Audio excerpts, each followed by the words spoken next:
It's Wednesday, April 26th, and this is now on HNN. Why did they take the job then?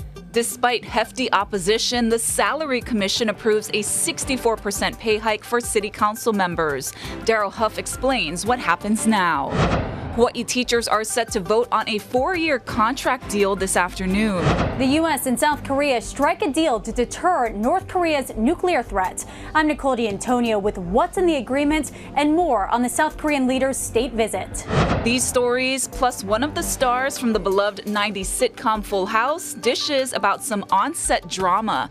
Details coming up on This Is Now.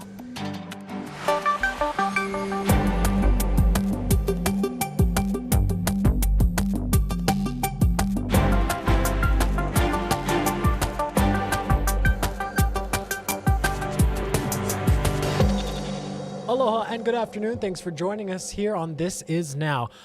With hefty raises across the board already set to take place for city council members, some are split on how they should handle it. Yeah, council members who oppose the raises, they want to bring the issue to the floor for a vote.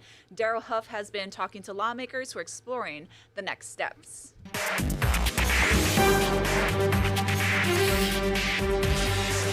The package the Salary Commission approved yesterday is a package that raises the city council salaries by 64%, more than $44,000, up to around $113,000.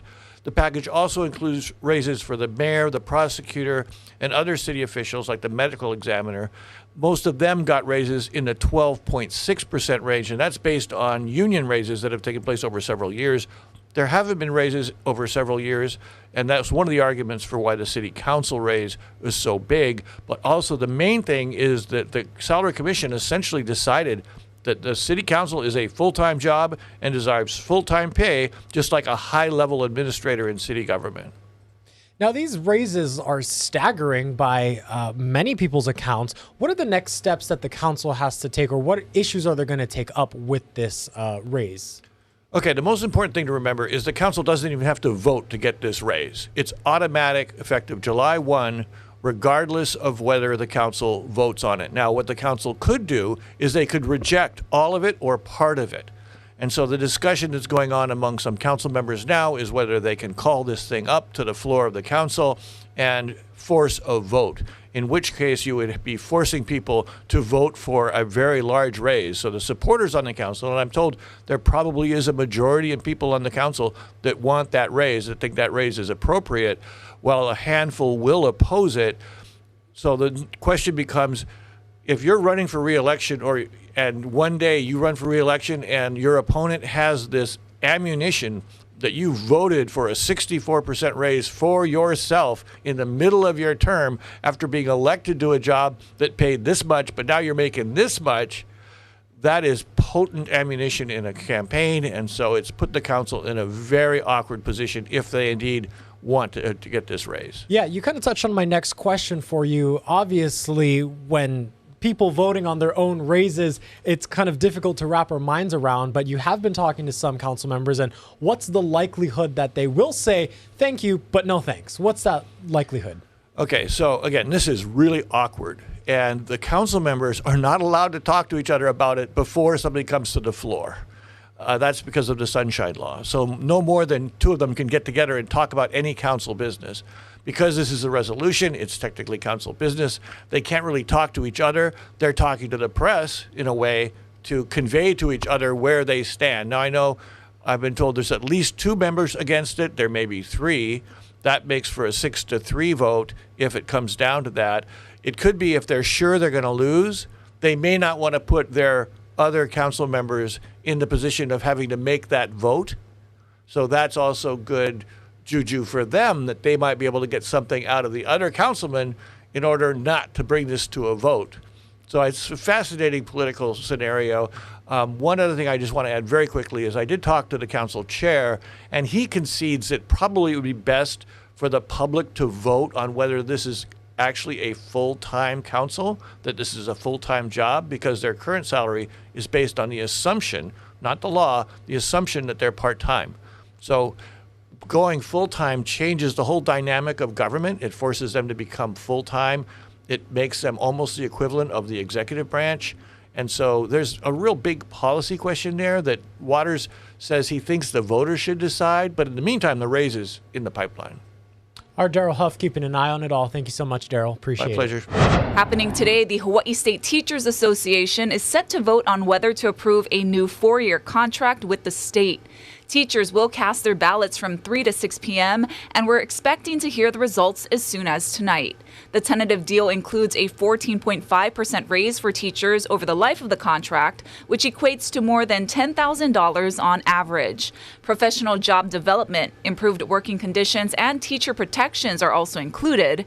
If passed, the new contract would take effect on July 1st. Jury selection is now underway in an unspeakably violent rape case. Suspect Michael Hirokawa is charged with attempted murder. He's also accused of choking a woman and stomping on her head while the two were at his Capitol Place condo in 2020.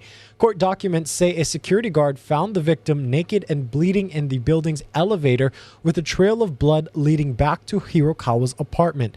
We're leaving many of the other graphic details out. Other statements are set for May 2nd. Dylan and Leilani Alkane are now indicted on several charges, including attempted murder, following a police chase and shooting last week on Hawaii Island. Dylan allegedly shot at police on Thursday when officers tried to pull over the pair in a stolen vehicle. His bail is set at $725,000. Meanwhile, Leilani's bail is set at $145,000. Look out for a man with a sports car and a bad temper in West Oahu. Numerous drivers have reported road rage incidents involving a similar suspect. We spoke with 2 victims who say they were separately accosted by the same suspected driver in the middle of a busy road in Ewa Beach. One driver got a dent in their hood after he says a man in a silver Mustang swerved in front of him near Queens Medical Center West, then stopped traffic to confront him on Fort Weaver Road. The victim posted the March 20th incident on social media. Then others mentioned similar incidents involving what appears to be the same Mustang and the same driver. He thought we were cutting him off, and so he tried to race in front of us and then try to almost bang the backside of my car. And then at the next light, which was the intersection of Safeway, the light stopped. He got out of his car and then started banging his hands, trying to open our door and then bang the hands on the glass and telling us like, "Oh, F you." Both victims filed police reports. HPD says it's investigating. Now to a story a lot of people have been talking about online, and it comes out of Hilo, Hawaii. It happened during Merry Monarch Week, and now a mall general manager is under fire for his sudden and abrupt handling of a performance by 2 legendary entertainers. Our Mahealani Richardson has both sides.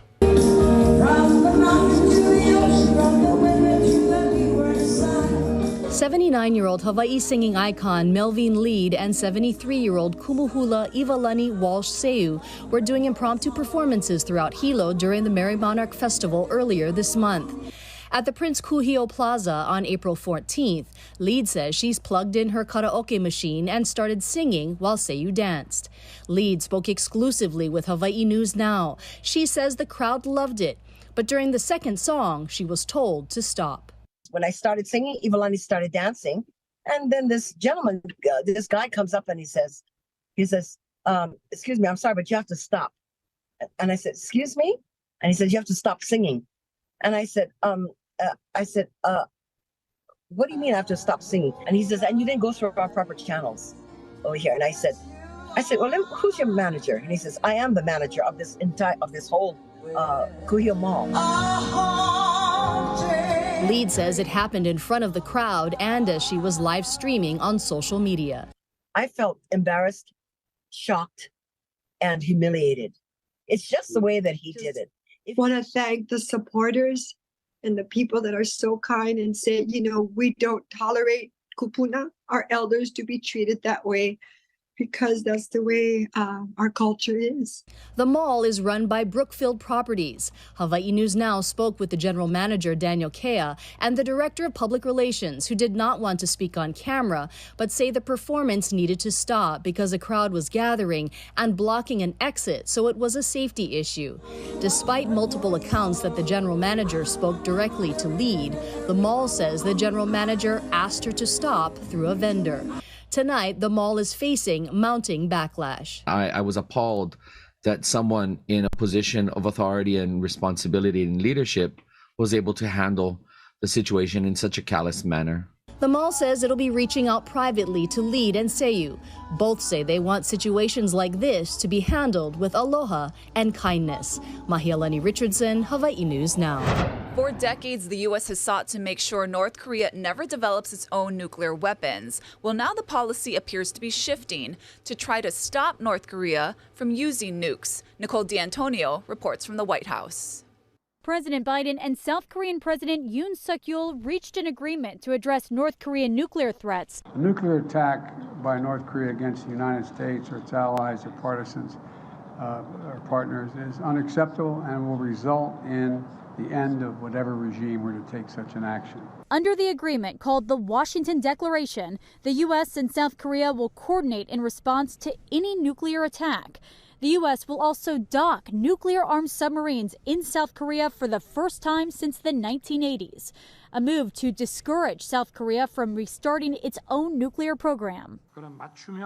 We want to customize our response against North Korea's nuclear threat based on extended deterrence. And in the process of achieving this goal, any concerns that Koreans may have against North Korean nuclear weapons will be relieved.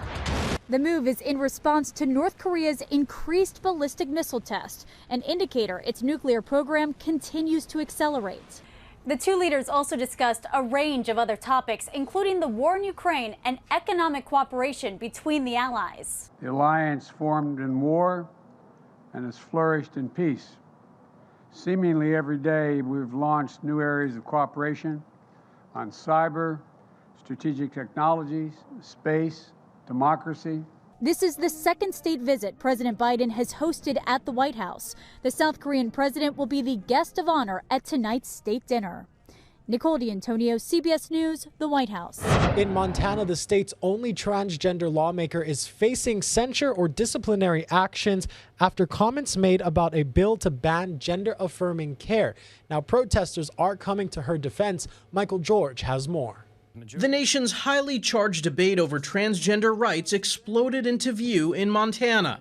House lawmakers voted to ban Zoe Zephyr from the floor after an impassioned debate. The representative from House District number 100 clearly violated the rules, collective rights, safety, dignity, integrity, and decorum of the House of Representatives. So I think that we need to just put this behind us, let her represent the people that she represents.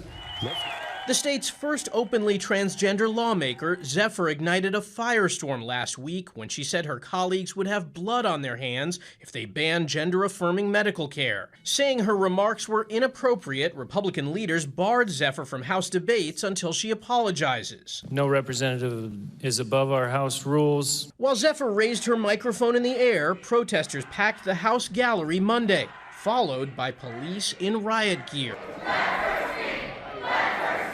Before the vote, Zephyr said she stands by her words. When you take away the health care that people need to live joyous, fulfilling lives, when you make it so they can't access that health care, you leave them in very dire conditions. Montana voters watched the controversy unfold, many wondering what it would say about their state. I do know that she's been pigeonholed and wrongfully silenced, and it just feels very unconstitutional. Zephyr will still be allowed to vote on bills remotely. The Democrat says she will not be silenced and will continue to stand up for her community. Michael George, CBS News, New York. New at noon, a concerning find by TSA agents at Honolulu's airport. They tweeted that a man was recently found with concealed contraband items during a routine search. They posted these pictures of a knife concealed in a comb, a collapsible baton, and a butterfly knife taped to his leg. It's unclear if the man was arrested or faces any charges.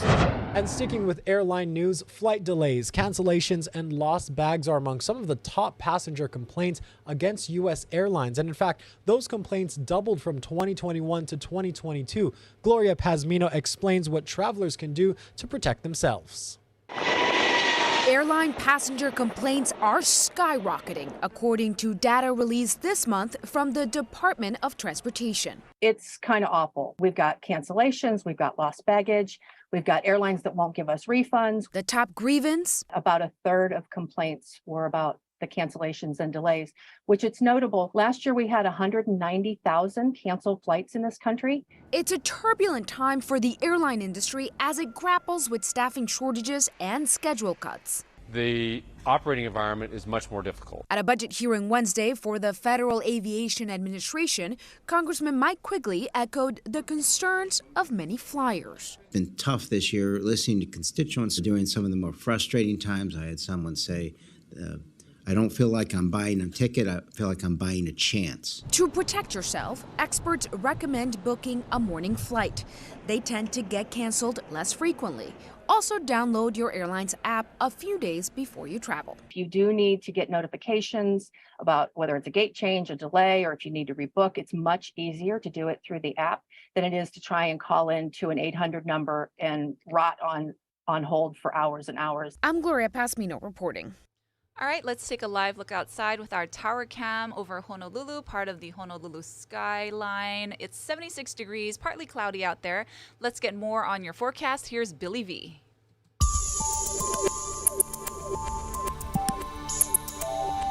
Let's take today's forecast for you. So for Wednesday, we've got light winds northeasterly, 5 to 15 miles per hour. We're going to see sunshine, some clouds, some rain, mostly windward and Mauka showers. Daytime high going to be near 83 degrees. So you take this forecast and you can copy and paste that onto Thursday, Friday, and Saturday. So pretty much the same thing with some scattered showers, trade showers, sun and clouds all in the mix. Once we get to Sunday, that's when the trade winds pick back up, 15 to 20 miles per hour, enough to blow the moisture away from Maui County on Oahu, and we'll see a lot more sunshine with some windward and Mauka showers Monday and Tuesday. Your 7-day forecast for you, and you can always get the latest anytime at hawaiinewsnow.com. On the mainland, severe flooding is threatening communities along the Mississippi River, but this flooding is not being caused by heavy rain. NBC's Maggie Vespa is in Davenport, Iowa, where the river is expected to continue to rise over the next few days.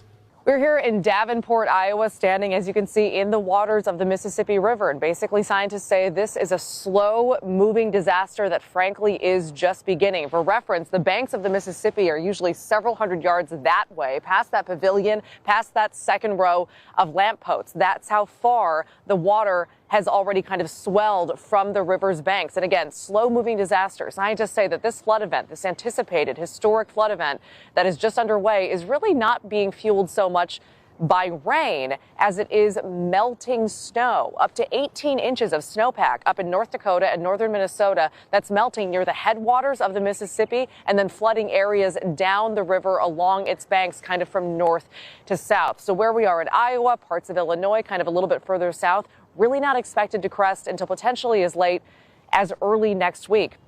In the meantime, governors in multiple states already issuing disaster declarations to kind of get those federal resources moving and in place potentially for any mitigation efforts they might need as these waters move in. People in this area already being told that they're losing some of their utilities. Their gas is being cut off. One woman telling us in 12 years living along the river, that's the first time that's ever happened. And finally, officials are pleading with people to have an evacuation plan. And they say pack a bag with all the clothes, medications, and necessities you would need to potentially stay away from home for multiple days.